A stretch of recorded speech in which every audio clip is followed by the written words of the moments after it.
Jemaat Tuhan yang terkasih, Yesus Kristus telah menyelesaikan karyanya dengan menjadi kurban bagi penebusan dosa dunia.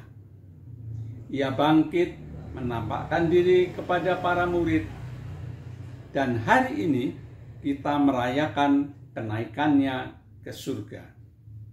Melalui peristiwa kenaikannya ke surga, ia menyatakan dirinya kepada seluruh dunia bahwa dialah Tuhan yang berkuasa atas maut, berdaulat mutlak atas seluruh semesta. Malaikat bertanya kepada para murid yang terpana melihat peristiwa mulia itu, "Mengapakah engkau terus melihat ke langit?" Pertanyaan itu mengajak kita untuk melihat sekeliling kita. Sudahkah kita menghadirkan kasih Kristus kepada orang-orang yang haus dan lapar? Sudahkah kita melawat orang-orang yang sedih hatinya? Sudahkah kita melayani sesama kita, bahkan untuk mereka yang kita anggap paling hina? Sebab Kristus yang mati, yang bangkit dan yang naik ke surga itu juga berada di sana.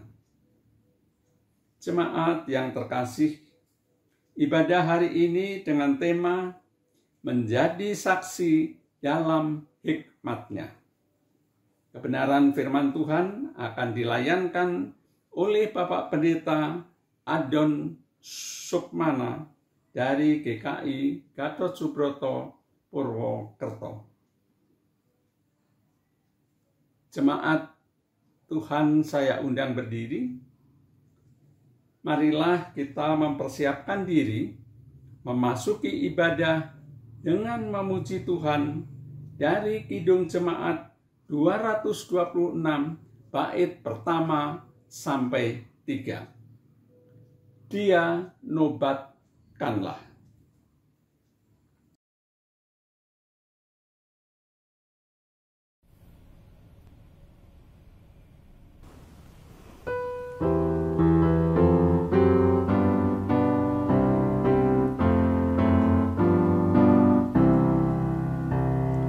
Dia nobatkanlah Sang Raja penebus, bahana surga bergema memuji Dia terus.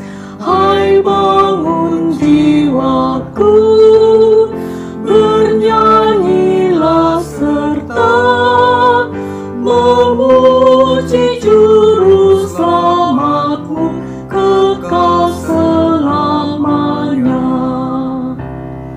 Dia nobatkanlah pengasih abadi, di dalam darah bukannya kasih-Nya berseri.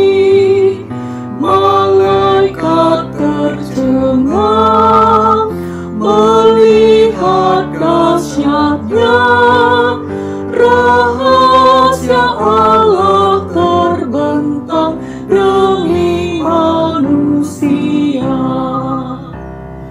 Dia nobatkanlah Raja sejahtera yang memerintah dunia, perang pun mereda. Di bumi terdengar pujian mulia kepada Dia yang besar kekal kuasa-Nya.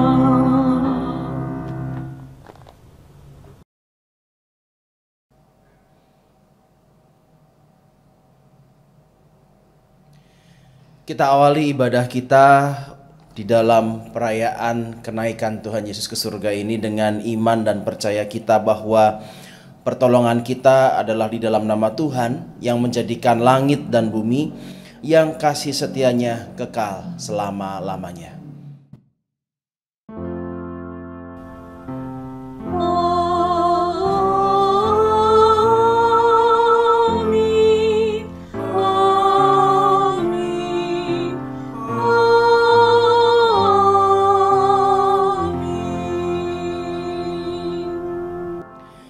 Salam sejahtera bagi saudara yang datang dalam nama Tuhan. Tuhan besertamu.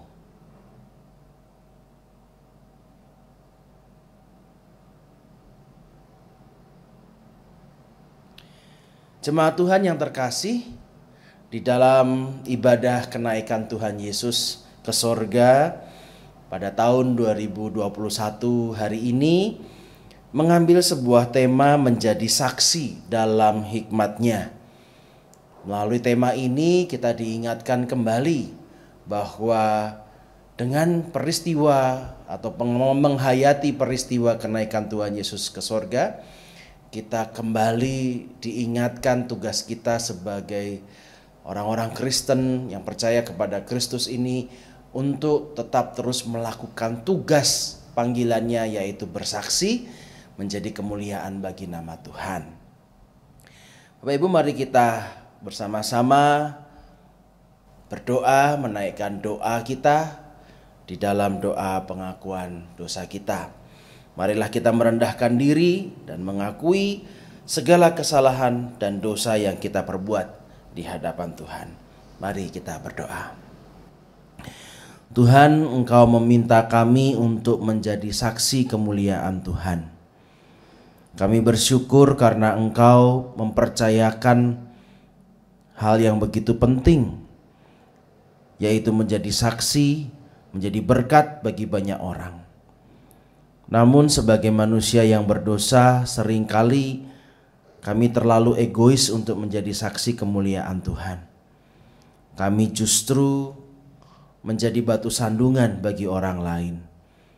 Dengan ego kami hanya mementingkan diri kami sendiri dengan memperhatikan kebutuhan kami dan bukan kebutuhan orang lain.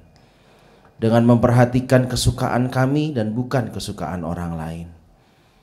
Tuhan, ampunilah kami orang-orang yang berdosa ini. Kiranya Engkau memberikan kepada kami hati yang baru. Terima kasih ya Tuhan, di dalam nama Tuhan Yesus kami berdoa. Amin.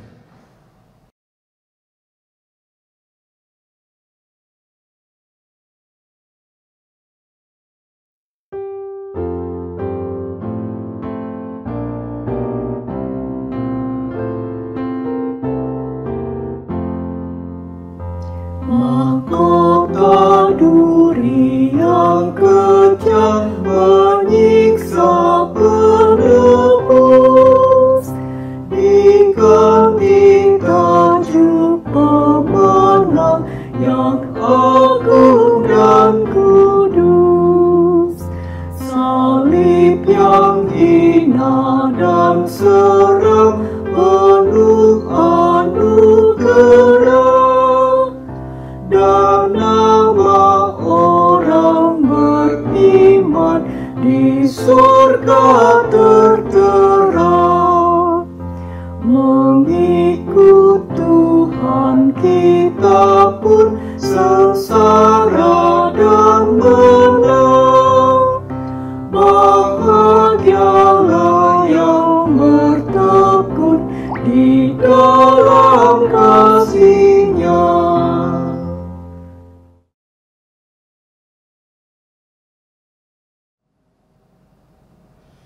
Saudara sekalian, sebagai pelayan Kristus Yesus, kami memberitakan bahwa pengampunan dosa telah berlaku di dalam nama Bapa, Anak, dan Roh Kudus. Amin. Dan marilah kita mendengar berita anugerah yang terambil dari Efesus 2 ayat 17 sampai 18. Di sana tertulis demikian. Ia datang dan memberitakan damai sejahtera kepada kamu yang jauh dan damai sejahtera kepada kamu yang dekat. Karena oleh Dia kita kedua pihak dalam satu roh beroleh jalan masuk kepada Bapa. Demikianlah berita anugerah dari Tuhan. Salam damai.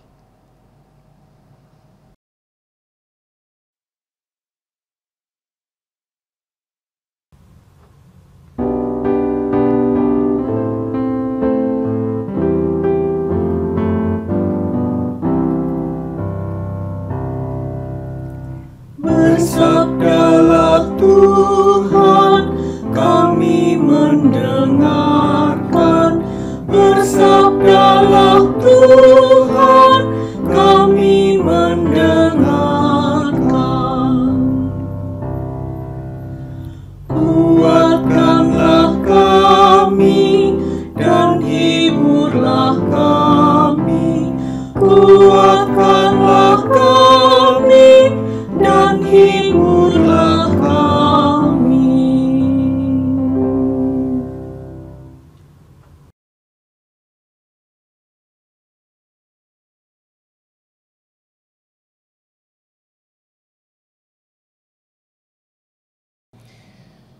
Jemaat Tuhan, saat ini kita akan mendengarkan dan merenungkan sabda Tuhan. Namun sebelumnya, mari kita bersama-sama meminta pertolongan Roh Kudus di dalam pelayanan firman pada hari ini.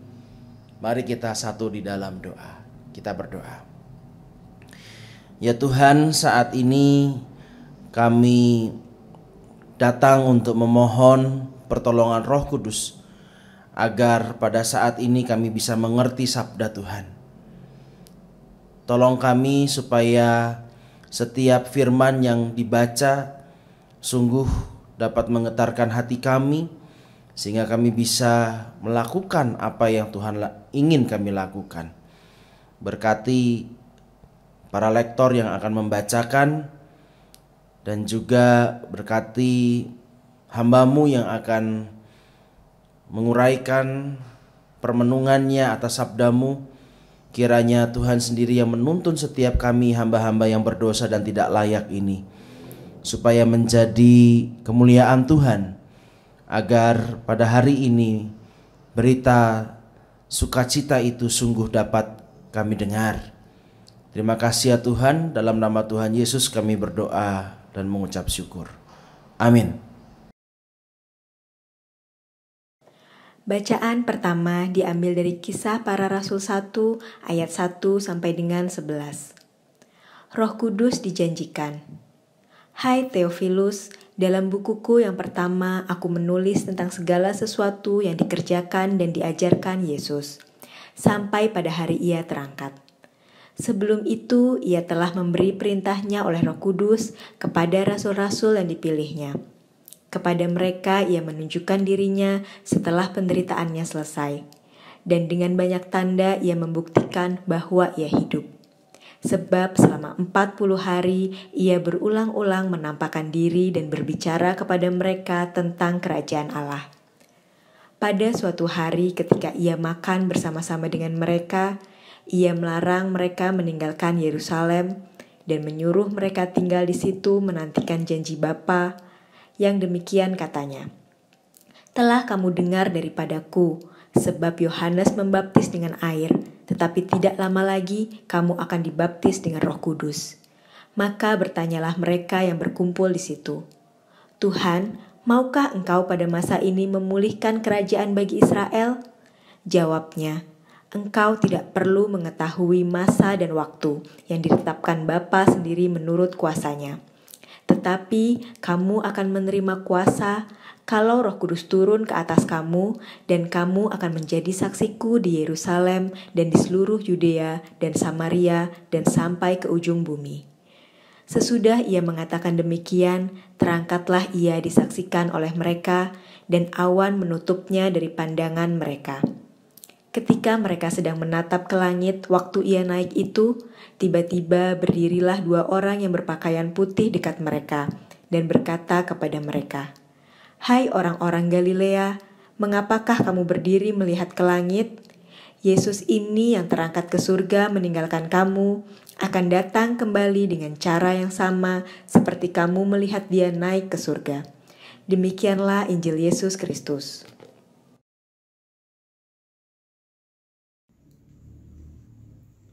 Mazmur tanggapan atas bacaan yang pertama diambil dari Mazmur 47. Mazmur 47. Allah Raja seluruh bumi, untuk pemimpin biduan dari Bani Korah. Mazmur. Hai segala bangsa, bertepuk tanganlah, elukanlah Allah dengan sorak-sorai. Sebab Tuhan yang maha tinggi adalah dahsyat, Raja yang besar atas seluruh bumi.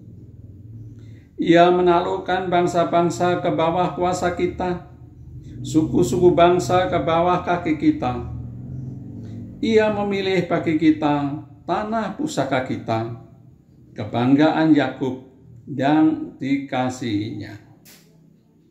Allah telah naik dengan diiringi sorak-sorai. Ya, Tuhan itu dengan diiringi bunyi sangkakala.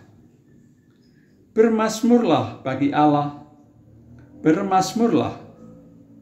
Bermazmurlah bagi Raja kita, bermazmurlah.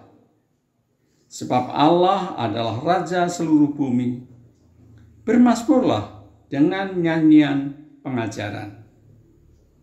Allah memerintah sebagai Raja atas bangsa-bangsa. Allah bersemayam di atas tahtanya yang kudus. Para pemuka bangsa-bangsa berkumpul sebagai umat Allah Abraham. Sebab Allah yang punya perisai-perisai bumi. Ia sangat dimuliakan. Bacaan kedua diambil dari Efesus 1 ayat 15 sampai dengan 23. Doa untuk pengertian tentang kemuliaan Kristus. Karena itu, setelah aku mendengar tentang imanmu dalam Tuhan Yesus dan tentang kasihmu terhadap semua orang kudus, aku pun tidak berhenti mengucap syukur karena kamu.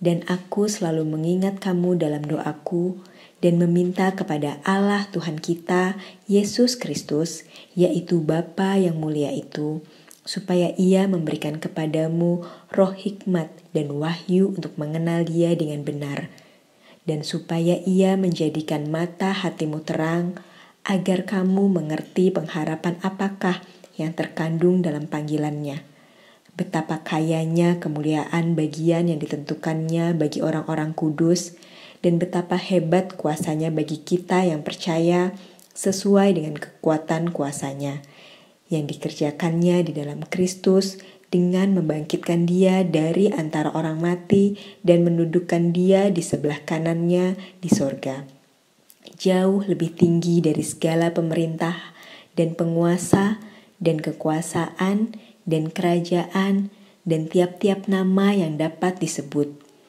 bukan hanya di dunia ini saja, melainkan juga di dunia yang akan datang.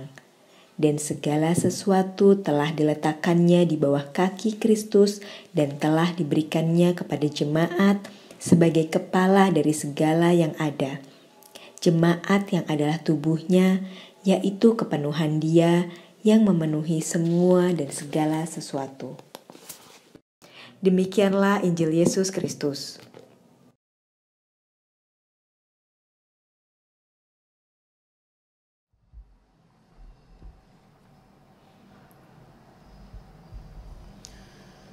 Jemaat Tuhan yang terkasih, bacaan Injil terambil dari Injil Tuhan kita Yesus Kristus menurut Injil Lukas pada pasal yang ke-24 ayat yang ke-44 sampai ayatnya yang ke-53. Bagian ini ingin menceritakan tentang bagaimana Tuhan Yesus terangkat ke surga. Lukas pasal 24 ayat 44 sampai 53, saya akan membacakan untuk kita semua. Ia berkata kepada mereka, Inilah perkataanku yang telah kukatakan kepadamu ketika aku masih bersama-sama dengan kamu, yakni bahwa harus digenapi semua yang ada tertulis tentang aku di dalam kitab Taurat Musa dan kitab nabi-nabi dan kitab Mazmur. Lalu ia membuka pikiran mereka sehingga mereka mengerti kitab suci. Katanya kepada mereka, ada tertulis demikian, Mesias harus menderita dan bangkit dari antara orang mati pada hari yang ketiga. Dan lagi dalam namanya berita tentang pertobatan dan pengampunan dosa harus disampaikan kepada segala bangsa mulai dari Yerusalem. Kamu adalah saksi dari semuanya ini, dan aku akan mengirim kepadamu apa yang dijanjikan Bapakku. Tetapi kamu harus tinggal di dalam kota ini sampai kamu diperlengkapi dengan kekuasaan dari tempat tinggi. Lalu Yesus membawa mereka keluar kota sampai dekat Betania. Di situ ia mengangkat tangannya dan memberkati mereka. Dan ketika ia sedang memberkati mereka, ia berpisah dari mereka dan terangkat ke sorga. Mereka sujud menyembahnya kepadanya. Lalu mereka pulang ke Yerusalem dengan sangat bersukacita. Mereka senantiasa berada di dalam bait Allah dan memuliakan Allah. Jemaat Tuhan yang berbahagia, ialah mereka yang mendengarkan firman Allah, yang menghayati dan melakukannya dalam kehidupan setiap hari. Haleluya. Haleluya, haleluya, haleluya.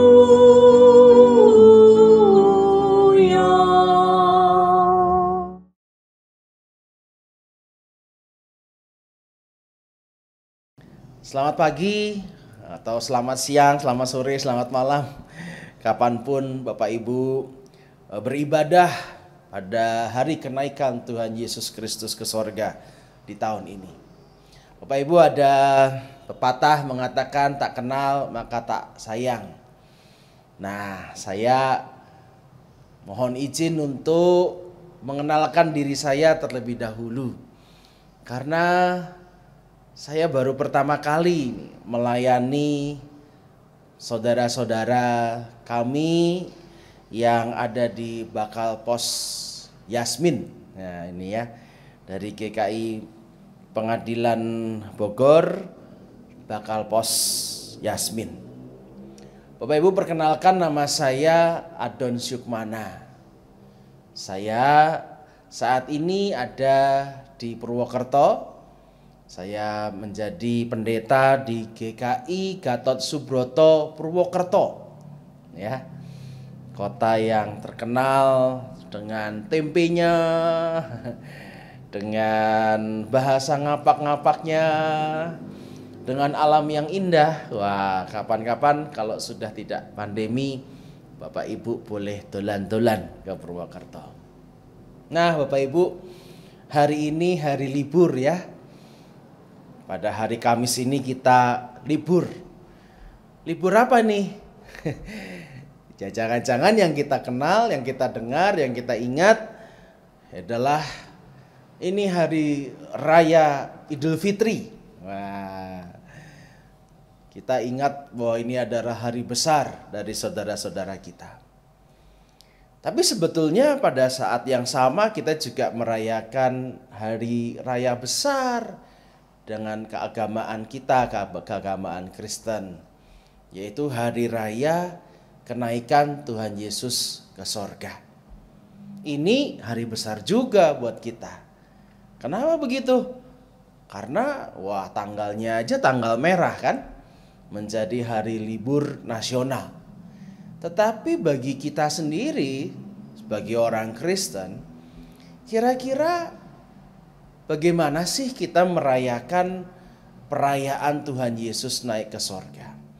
apakah kita juga merayakan sebagai hari raya besar keagamaan kita? Wah, kalau dibanding dengan yang lainnya, walaupun sama-sama libur, sepertinya hari raya lainnya itu jauh lebih besar kan, ketimbang hari raya kenaikan Tuhan Yesus ke sorga. Sebut saja misalnya kalau Paskah itu hari raya besar ya, tapi liburnya pas hari Minggu, pas libur. Jadi mungkin ya hari rayanya pas hari Minggu ya, jadi mungkin nggak kerasa gitu kali ya. Tetapi coba kita lihat pada waktu hari raya Kristen lainnya yang pas lagi libur. Contoh misalnya Jumat Agung, itu tanggal merah juga bukan? Wah, itu hari raya yang dirayakan besar-besaran. Banyak orang Kristen datang ke gereja pada saat itu. Gereja penuh sebelum pandemi ya. Kalau sesudah pandemi semuanya kosong. Sebelum pandemi Jumat Agung hari rayanya penuh didatangi oleh pengunjung ibadah. Nah, Natal malam Natalnya belum merah aja sudah banyak yang datang. Apalagi tanggal 25-nya ya, tanggal merah, wah banyak yang datang. Tapi kenaikan Tuhan Yesus ke sorga, tanggal merah, ya gerejanya ya biasa-biasa aja. Sebelum pandemi juga sebetulnya jumlah pengunjung ibadahnya nggak terlalu banyak bukan? Nah Bapak Ibu yang dikasihi Tuhan, kenapa sih ya perayaan tentang kenaikan Tuhan Yesus ke sorga ini menjadi tidak terlalu penting kelihatannya bagi iman Kristen sehingga dirayakan yang biasa-biasa saja. Tapi apakah memang peristiwa ini adalah sebuah peristiwa yang biasa? Bapak Ibu, kalau kita mau menggali lebih dalam tentang makna-makna teologis yang ada pada peristiwa Tuhan Yesus naik ke sorga, wah, di sana kita akan menemukan banyak mutiara iman ya. Banyak hal-hal yang menjadi wah, ini kalau begitu ini sebetulnya sangat penting bagi pertumbuhan iman Kristen kita gitu ya. Ada banyak sekali. Nah, saya khawatir kalau saya sebut satu persatu, saya ulas satu persatu, wah ini kita bisa nggak habis ya. Setelah 1 jam juga nggak habis khotbahnya, nanti pada ngantuk nih Bapak Ibu ya. Pada wah tir-tir kalau orang sini bilang, pada riep-riep gitu ya, akhirnya ngantuk dan tertidur. Saya akan mengangkat satu saja, satu mutiara, satu hal yang sangat indah di dalam teologi kenaikan Tuhan Yesus Kristus. Bapak Ibu, yang akan saya angkat ini sangat berkaitan dengan bacaan kita ya. Nah, bacaan dalam Injil Lukas tadi, Lukas pasal 24 tadi ya. Nah, Bapak Ibu yang dikasihi Tuhan, dalam Injil Lukas pasal 24 cerita tentang kenaikan Tuhan Yesus ini menjadi sebuah satu paket atau satu cerita yang terjalin atau satu cerita yang tidak bisa diputuskan dari peristiwa sebelumnya, yaitu peristiwa Yesus menampakkan diri kepada semua murid. Tadi kita membaca mulai dari ayat 44 bukan? Tapi sebetulnya kalau kita baca satu perikop, ayat 44 itu dalam satu perikop yang sama, yaitu perikop tentang Yesus menampakkan diri kepada murid-murid. Nah, saya cerita sedikit saja bahwa pada saat itu Tuhan Yesus menampakkan diri kepada para murid-murid setelah Tuhan Yesus bangkit dari kematian itu. Kita merayakannya di dalam Paskah. Nah, menariknya Bapak Ibu, dalam perikop yang kita tidak baca secara utuh itu, para murid itu ragu. Ini benar Tuhan Yesus apa ini hantu? Para murid ketakutan luar biasa. Nah, untuk meyakinkan bahwa aku ini bukan hantu loh, kata Tuhan Yesus. Tuhan Yesus mengatakan, ini lihatlah tubuhku. Enggak cuma sekedar melihat tubuh, rabalah, peganglah tubuhku ini. Peganglah luka-luka yang ada ini. Ya, meyakinkan bahwa ini sungguh-sungguh aku. Enggak cuma sampai situ saja. Bahkan Tuhan Yesus minta ikan goreng ya. Dalam Alkitab ditulis bahwa Tuhan Yesus meminta ikan goreng ya setelah bangkit. Ini kenapa kok Tuhan Yesus minta ikan goreng ini ya? Apakah karena dia bangkit di dalam kubur, tidak makan 3 hari 3 malam lalu dia lapar? Ya bukan itu maksudnya. Tetapi semua itu Tuhan Yesus mau menyatakan bahwa ini loh, aku ini betul-betul bangkit, aku yang betul-betul punya tulang dan daging. Itu yang dikatakan oleh Tuhan Yesus. Karena hantu itu tidak ada tulang dan dagingnya, tapi aku ini ada tulang dan dagingnya ini. Nah Bapak Ibu yang dikasihi Tuhan, apa menariknya dengan kaitannya peristiwa kenaikan Tuhan Yesus dengan Tuhan Yesus yang menyatakan, memastikan kepada para murid-murid bahwa aku ini bertubuh loh ya, berdaging, punya tulangnya begitu ya. Ada bekas-bekas luka yang kamu bisa lihat dan bahkan kamu bisa raba. Apa menariknya? Bapak Ibu, perikop itu lanjut kepada cerita tentang kenaikan Tuhan Yesus. Dan perikop itu cuma disambung kalau dalam bahasa Indonesianya dengan kata lalu begitu ya.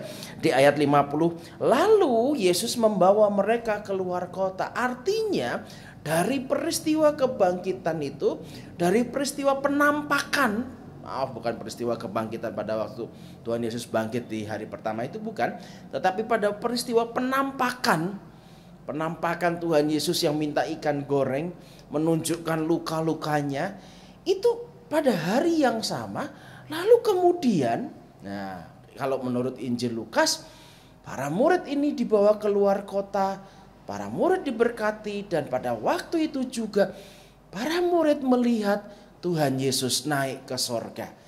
Tuhan Yesus naik ke sorga dengan tubuh-tubuh yang luka itu.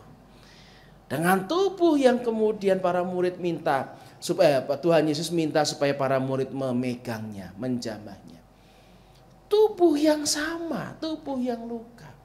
Nah ini menurut saya, bagi saya pribadi, itu sebuah mutiara iman yang begitu indah Bapak Ibu. Apa itu mutiara iman yang begitu indah? Tubuh Tuhan Yesus luka karena dosa.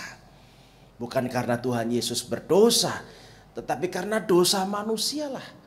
Tubuh Tuhan Yesus terluka, tangannya ada bekas paku, kakinya ada bekas paku, lambungnya ada bekas tombak untuk yang pada waktu itu Tuhan Yesus ditikam. Tubuh-tubuh itu terkoyak, tubuh Tuhan Yesus terkoyak karena dosa-dosa manusia.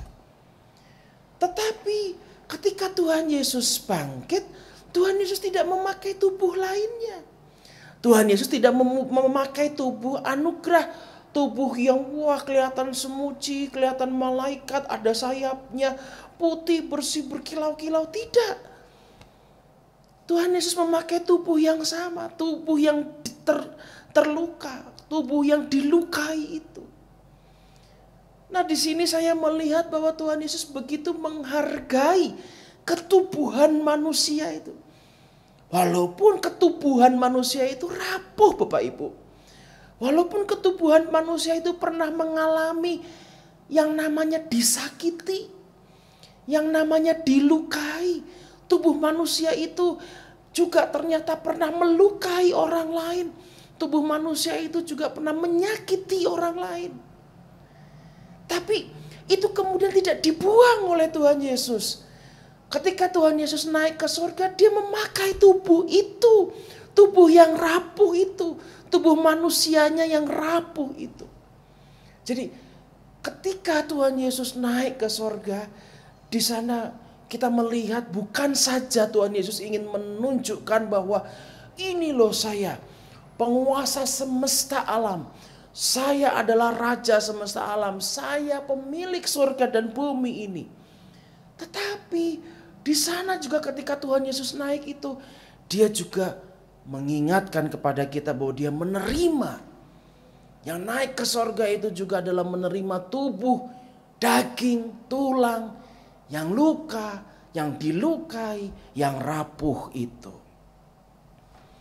Karena itu Bapak Ibu yang dikasihi Tuhan, saya merasa bahwa ada sesuatu yang ingin Tuhan sampaikan karena dia memakai tubuh yang rapuh itu. Apa sesuatu itu Bapak Ibu? Dan saya sangat yakin ini bukan sesuatu kebetulan ketika kemudian sebelum Tuhan Yesus memakai tubuh yang rapuh itu untuk naik ke surga, Tuhan Yesus memberikan sebuah perintah. Dan Injil Lukas sangat khas menuliskan perintah itu. Perintah itu kalau kita baca Bapak Ibu di ayatnya yang ke-47 dikatakan, dan lagi dalam namanya, dalam nama Tuhan kita Yesus Kristus, berita tentang pertobatan dan pengampunan dosa harus disampaikan kepada segala bangsa mulai dari Yerusalem. Berita tentang pertobatan, berita tentang pengampunan dosa harus diberitakan mulai dari Yerusalem. Ada 3 hal yang Tuhan Yesus sampaikan ketika dia naik ke sorga. Sebelum naik ke sorga, detik-detik terakhir, menit-menit, jam-jam terakhir, ketika Tuhan Yesus hendak naik ke sorga, ada sebuah berita yang dia sampaikan. Berita tentang pertobatan, pengampunan dosa harus disampaikan ke segala bangsa mulai dari Yerusalem. Apa maksudnya? Bapak Ibu, dengan berita pertobatan ini mengingatkan saya bahwa kita butuh pertobatan dari dosa. Kita butuh sebuah kesadaran bahwa dosa telah menghancurkan kita. Bahwa dosa telah membuat orang lain, bahwa dosa telah membuat pasangan kita, bahwa dosa telah membuat teman pelayanan kita, bahwa dosa telah membuat gereja kita, baik lembaga, atau bahkan bahwa dosa telah membuat pemerintah itu telah mengoyak kita, telah menyakiti kita. Jika kita memandang tubuh yang terkoyak, tubuh Yesus yang terkoyak karena dosa manusia, kita pun mungkin juga sama dengan tubuh itu. Kita juga tersakiti, kita juga mungkin terkoyakkan, kita mungkin juga terlukai oleh dosa-dosa yang ada itu. Sehingga pasangan kita, sehingga gereja, sehingga semua orang melukai kita. Dan tubuh kita terkoyak karena itu.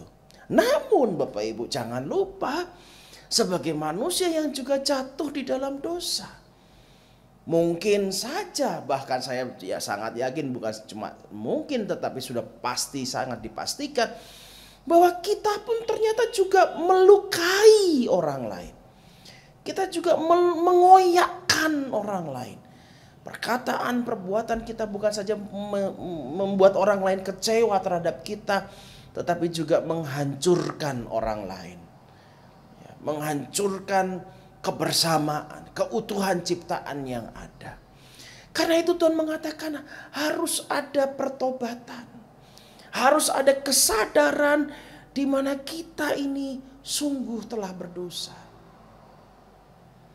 Bapak Ibu yang dikasihi Tuhan, ketika kita terlukai, ketika tubuh kita terkoyak, hati kita terkoyak, hati kita terluka, mungkin kita mengatakan aku tidak akan mengampuni, aku tidak akan melupakan itu. Tapi ternyata Tuhan Yesus mengatakan apa? Ternyata Tuhan Yesus mengatakan ada berita pengampunan dosa yang harus kita sampaikan. Kita harus melakukan perintah Tuhan dengan mengampuni dosa orang itu juga. Tetapi juga ketika kita melakukan kesalahan, ketika kita melakukan mengecewakan orang lain, kita mengoyakkan, melukai hingga luka itu berbekas pada kehidupan orang lain. Kita mungkin juga kemudian menyalahkan diri kita sendiri. Aku telah melakukan dosa yang tidak mungkin untuk diampuni Tuhan. Aku telah melukai keluarga. Aku telah melukai gereja. Aku telah melukai hati Tuhan. Tetapi di sana ada berita pengampunan dosa. Bahwa Tuhan mengampuni kita. Tuhan begitu mengasihi kita. Ini harus disampaikan Bapak Ibu. Ini harus diberitakan. Ini harus dinyatakan.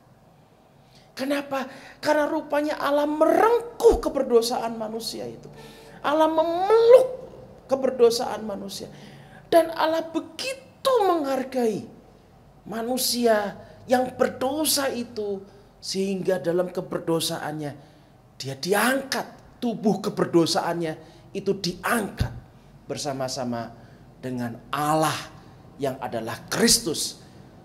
Manusia 100% tapi juga Allah 100%. Manusia yang sejati namun juga Allah yang sejati. Bapak Ibu, bukankah berita ini adalah berita yang luar biasa indah Bapak Ibu? Bukankah ini adalah sebuah berita yang membuat kita terkagum-kagum begitu?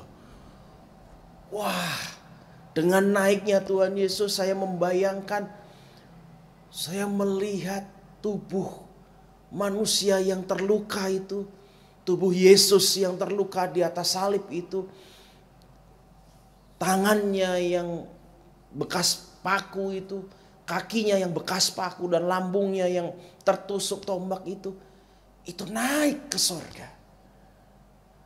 Bahwa tubuh kemanusiaan saya dihargai oleh Tuhan. Tubuh yang rapuh itu dihargai oleh Tuhan. Saya melongo melihat menatap langit karena disitulah Tuhan begitu menghargai saya sebagai manusia, sebagai ciptaan yang dipulihkan untuk masuk dalam kemuliaannya bersama-sama dengan Tuhan. Tetapi Bapak Ibu, dalam ketermelongoan saya melihat kasih yang begitu luar biasa yang merengkuh kedagingan saya, merengkuh keberdosaan saya untuk kemudian disempurnakan bersama-sama dengan Dia di dalam surga. Di dalam kemelongoan itu tiba-tiba ada malaikat yang berkata, "Kamu kenapa terus-terusan menatap langit?" Sebuah pertanyaan yang membuat kita seharusnya tersadar bahwa oh iya, saya tidak harus terus selalu menikmati kasih Tuhan Yesus yang luar biasa ini. Bagaimana Dia memeluk dan merengkuh keberdosaan dan keberdagingan saya. Tetapi saya disadarkan untuk juga mulai bertindak, mulai melakukan sekarang. Sama seperti Tuhan juga merengkuh itu semua. Saya juga merengkuh orang yang melukai saya. Atau saya juga mulai mendatangi orang untuk meminta pengampunan terhadap apa yang telah saya lakukan karena saya melakukan hal-hal yang melukai mereka. Ada sebuah tindakan untuk memulihkan seluruh ciptaan ini. Memulihkan relasi-relasi yang terluka, yang hancur karena keberdosaan manusia. Menariknya, Tuhan Yesus bersabda, dimulai dari Yerusalem. Bukan berarti kita harus pergi ke Yerusalem untuk memulai itu. Tetapi kita ingat bahwa konteks pada saat itu Tuhan Yesus ada di Yerusalem. Para murid-murid ada di Yerusalem. Dan setelah Tuhan Yesus naik, apa yang dikatakan oleh Alkitab? Di ayat 52 dikatakan lalu mereka pulang ke Yerusalem dengan bersukacita. Mereka kembali memulai pelayanan mereka, pemberitaan tentang pertobatan, memberitakan bahwa pengampunan dosa harus disampaikan mulai dari Yerusalem, mulai dari tempat mereka berpijak, mulai dari sekeliling kita, mulai dari sekitar kita. Bapak Ibu, sorga ternyata bukan selalu semata-mata kita harus bayangkan sebuah tempat yang indah, tempat yang jauh di sana. tempat nanti semua kemanusiaan kita ditinggalkan, tempat nanti semua yang ada di dunia ini ditinggalkan. Tetapi dengan kenaikan Tuhan Yesus juga ingin mengajak bahwa sorga itu adalah tempat di mana, atau sebuah keadaan di mana keberdagingan, keberdosaan, dan kemanusiaan kita dihargai dan dipulihkan oleh Tuhan. Dan itu berarti kita diajak untuk menjadi saksinya. Memulai tugas pelayanan kita. Memulai kesaksian kita tentang pertobatan. Tentang pengampunan dosa di sekitar kita. Mari kita lihat. Apakah di sekitar kita itu terluka karena kita? Atau mari kita lihat apakah ada orang-orang yang terluka di sekitar kita. Di sanalah kita dipanggil untuk mendatangkan pertobatan dan memberitakan tentang pengampunan dosa. Bapak Ibu yang dikasihi Tuhan, kita yang pada saat ini merayakan kenaikan Tuhan Yesus ke sorga adalah kita yang saat ini juga digerakkan oleh Roh Kudus untuk terus mengingat, dan bukan saja mengingat tetapi melakukannya dalam karya nyata. Dalam kesegeraan mungkin, dalam kesegeraan mungkin kita memulai dan melakukan misi yang Tuhan perintahkan, yaitu memberitakan pertobatan dan pengampunan dosa. Jangan terlalu jauh, mari kita lihat di sekeliling kita. Jika ternyata kita telah melukai orang lain, mari kita pulihkan hubungan yang retak, hubungan yang menyakitkan. Mari kita balut luka-luka yang membekas pada tangan, kaki, dan lambung saudara-saudara kita. Bukan hanya tubuh Tuhan Yesus yang tersalib. Mari kita balut mereka yang terluka. Namun juga mari kita membalut luka kita dengan mengampuni setiap dosa, kebersalahan yang ada. Tuhan begitu sayang dengan kita. Begitu sayang dengan sesama kita. Dia begitu mengasihi kita. Humanity is matters bagi Tuhan. Kemanusiaan, manusia itu begitu berharga, begitu dianggap oleh Tuhan. Sehingga dia naik ke sorga bersama dengan tubuh manusianya yang terkoyak itu.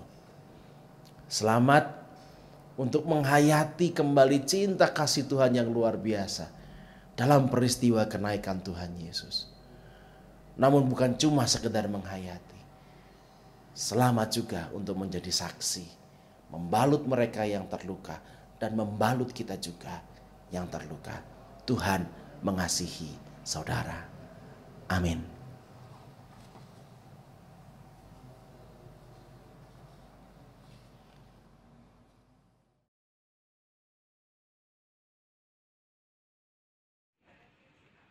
Pertama-tama kami menyampaikan terima kasih atas khotbah oleh Bapak Pendeta Adon Sukmana dengan tema menjadi saksi dalam hikmat-Nya.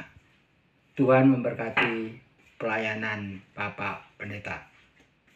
Marilah kami undang jemaat bangkit berdiri, kita akan memperbaharui iman percaya kita dengan mengucapkan iman rasuli bersama-sama semua umat di segala tempat, masa lalu, masa sekarang, dan masa yang akan datang dengan sikap tegap. Aku percaya kepada Allah Bapa yang Maha Kuasa, Khalik langit dan bumi, dan kepada Yesus Kristus anaknya yang tunggal Tuhan kita, yang dikandung daripada Roh Kudus, lahir dari anak darah Maria, yang menderita sengsara di bawah pemerintahan Pontius Pilatus, disalibkan, mati dan dikuburkan, turun ke dalam kerajaan maut. Pada hari yang ketiga, bangkit pula dari antara orang mati, naik ke surga, duduk di sebelah kanan Allah Bapa yang Maha Kuasa, dan dari sana dia akan datang untuk menghakimi orang yang hidup dan yang mati. Aku percaya pada Roh Kudus, gereja yang kudus dan am, persekutuan orang kudus, pengampunan dosa, kebangkitan orang mati, dan hidup yang kekal. Amin. Umat dipersilahkan duduk.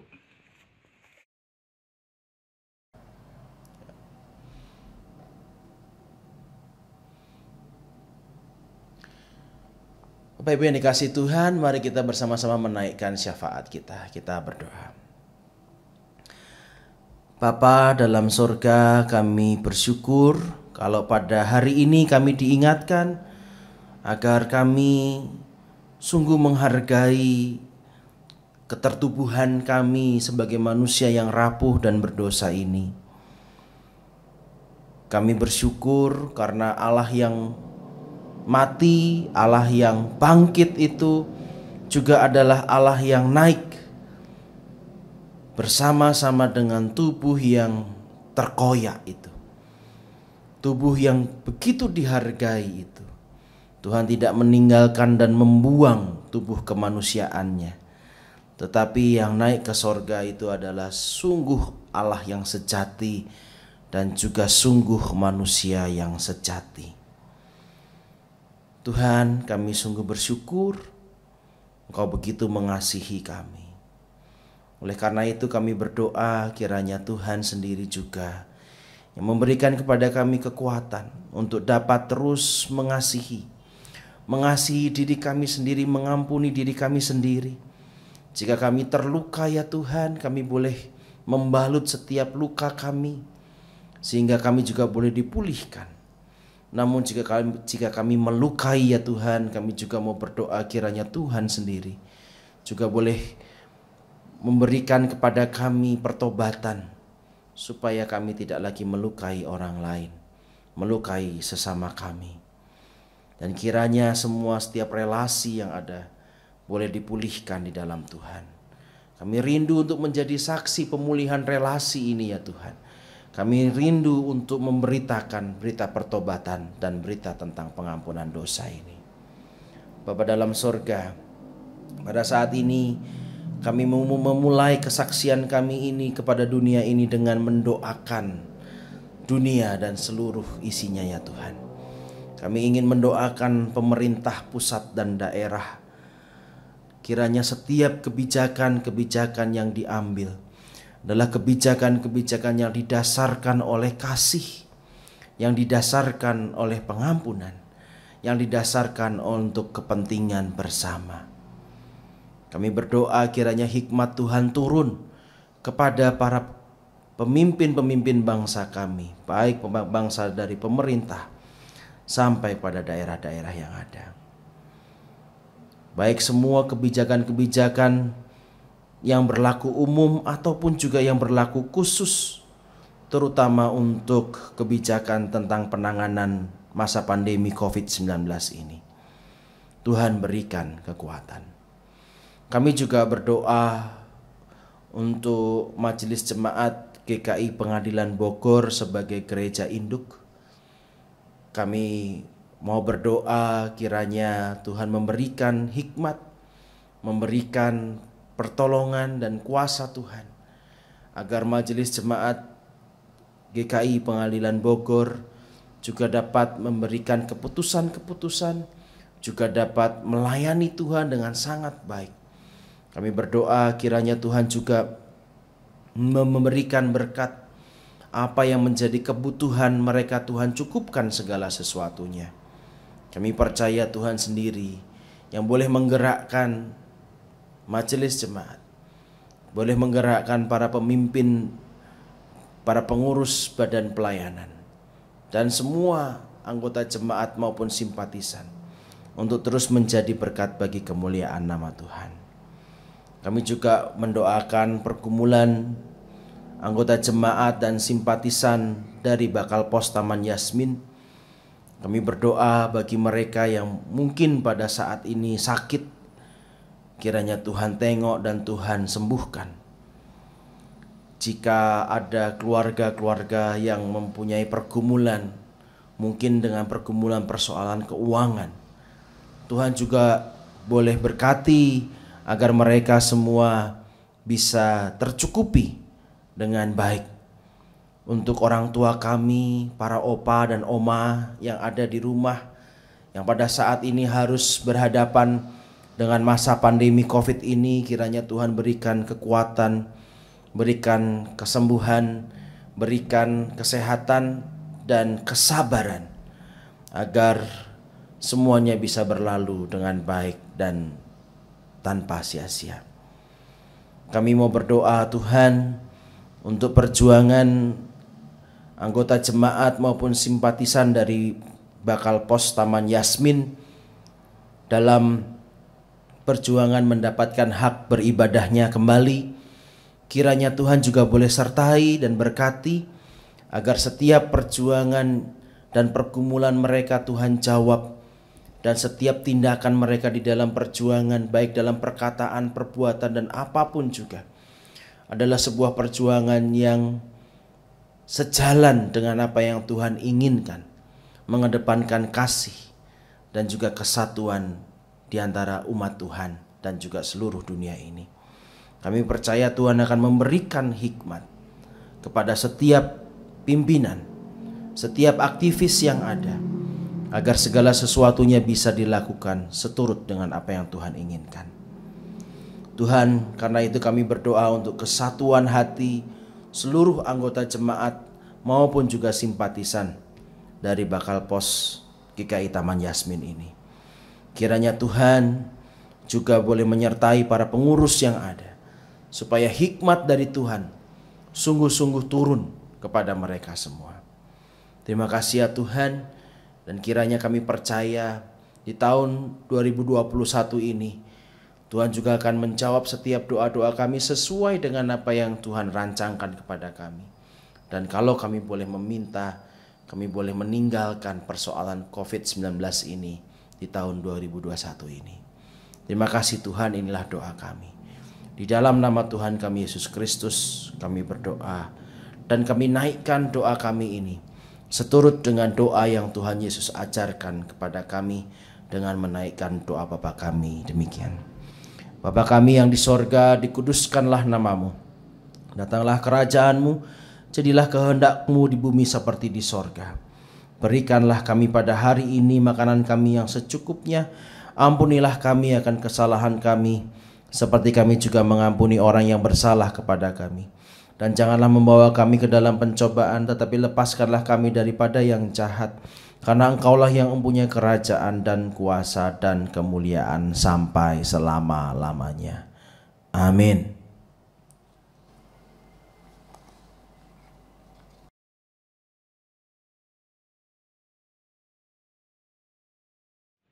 Marilah kita memberikan persembahan syukur pada ibadah pagi hari ini dengan segala sesuatu yang telah Bapak dan Ibu persiapkan dari rumah dengan baik. Persembahan syukur sebaiknya Bapak dan Ibu langsung transfer ke Bank BNI dengan nomor rekening seperti terpampang, atau Bapak dan Ibu kumpulkan di rumah, dimasukkan di dalam amplop. Setelah nanti bisa ibadah biasa, Bapak dan Ibu serahkan kepada bendahara gereja. Nah, persembahan pada ibadah ini terambil dari 1 Tawarikh pasal 29 ayatnya yang ke-14. Sebab siapakah aku ini dan siapakah bangsaku, sehingga kami mampu memberikan persembahan sukarela seperti ini.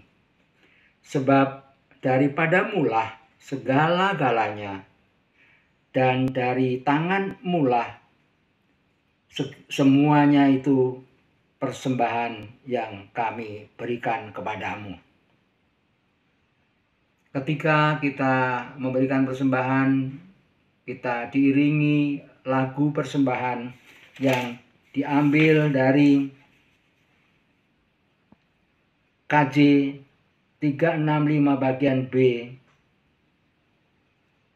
Tuhan, ambil hidupku.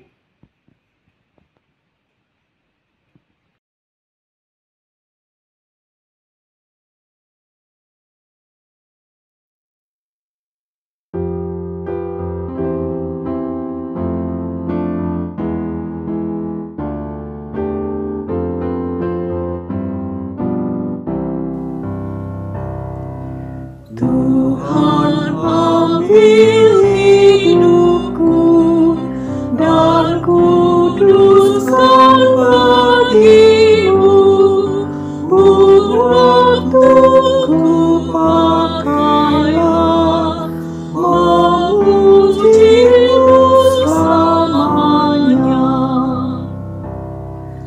Tanganku gerakkanlah, kasih-Mu pendorongnya, dan jadikan langkahku berkenan kepadamu. Buatlah suaraku hanya memerlukan-Mu, dan sertakan lidahku jadi saksi Injil-Mu.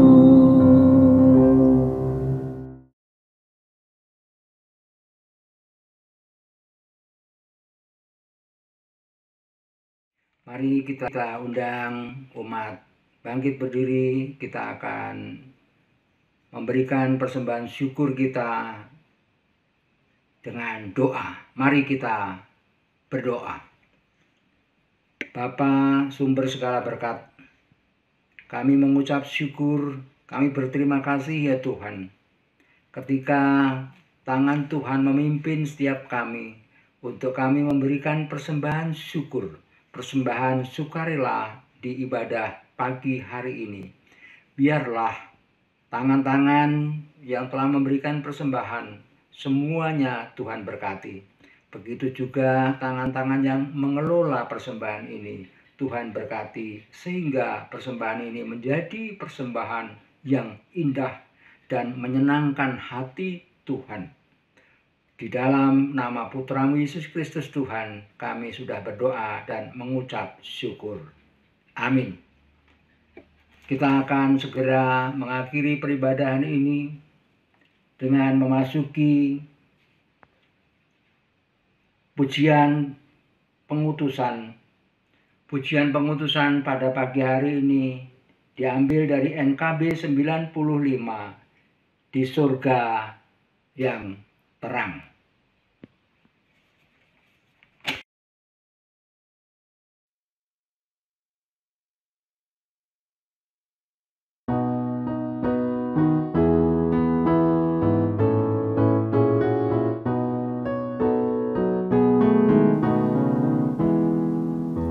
Di surga yang terang, di rumah yang bakal, malaikat bersenang memuji Allah-Nya. Haleluya, tak habisnya pujiannya. Haleluya, di dalam dunia jemaat Tuhanku menaikkan baginya pujian yang merdu. Haleluya, tak habisnya pujiannya. Haleluya, beri Tuhan kasih-Mu kudus dan mulia, mengawasi hidupku selama-lamanya. Haleluya, bagi gemat tak terdengar. Haleluya, beri firman-Mu tetap di bumi. terdengar, dan orang yang sesat dijadikan benar. Haleluya, semuanya bernyanyilah, haleluya.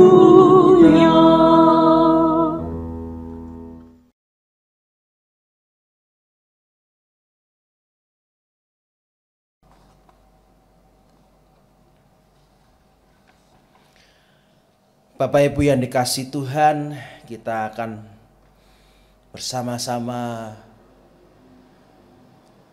menyelesaikan ibadah kita, dan kita akan memulai ibadah kita dalam kehidupan keseharian kita. Kita diingatkan bahwa Tuhan begitu menghargai kehidupan kita sebagai orang yang berdosa ini. Oleh karena itu, marilah kita menjadi saksi kasih-Nya yang begitu luar biasa, kemuliaan-Nya yang luar biasa itu, dengan memberikan pertobatan, dengan memberitakan pertobatan dan juga pengampunan dosa di dalam Tuhan Yesus Kristus kepada banyak orang. Bapak Ibu yang dikasihi Tuhan, arahkanlah hatimu hanya kepada Tuhan.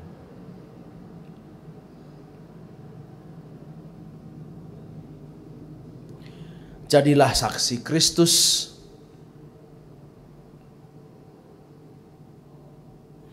Terpujilah Tuhan. Dan kini terimalah berkat Tuhan. Tuhan memberkati engkau. Tuhan melindungi engkau. Tuhan menyinari engkau dengan wajah-Nya. Tuhan memberi engkau kasih karunia. Tuhan menghadapkan wajah-Nya kepadamu. Tuhan memberimu damai sejahtera. Haleluya.